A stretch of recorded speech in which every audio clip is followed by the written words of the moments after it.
Goedemorgen, het is nu iets voor 7 uur. Ik heb net een kopje koffie gezet, die drink ik nog even op. Heb mijn tas ingepakt en dan ga ik richting de bus.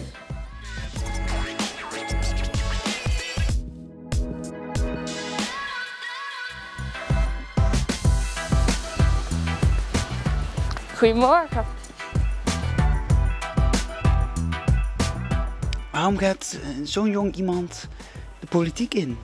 Ja, dat vragen mensen zich af. Maar ik vind het heel leuk om hier alles mee te krijgen wat er gebeurt. En juist hier worden zo belangrijke beslissingen genomen voor jongeren. Het gaat toch echt wel over onze toekomst. Dus juist daarom vind ik het zo belangrijk dat ook jongeren zelf daar inspraak op leveren.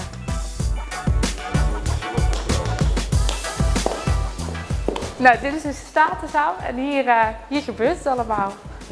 Nou, vanmiddag gaan we bijvoorbeeld stemmen over de starterslening. En die starterslening is speciaal voor jongeren eigenlijk gericht die problemen hebben om een huis te krijgen op de woningmarkt.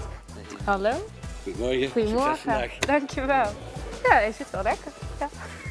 Je hebt een tas bij je met ik denk een iPad en toch veel papierwerk, veel stukken die je door moet. Is dat niet oerzaai? Het kan soms heel saai zijn hoor, al die stukken lezen. Snap je alles wat je leest? Ja, soms in eerste instantie niet, maar lees je het gewoon nog een tweede keer. En ik heb een hele fijne fractiegenoten en die ondersteunen me ook overal even. Ja, ik ga natuurlijk stemmen. Dus, ik ga zoveel mogelijk mensen om me heen aanmoedigen om te gaan stemmen. Ik hoop dat de opkomst van jongeren dit keer nog een stuk hoger is. Als er één generatie zou moeten stemmen, zijn wat mij betreft wel echt de jongeren, ja.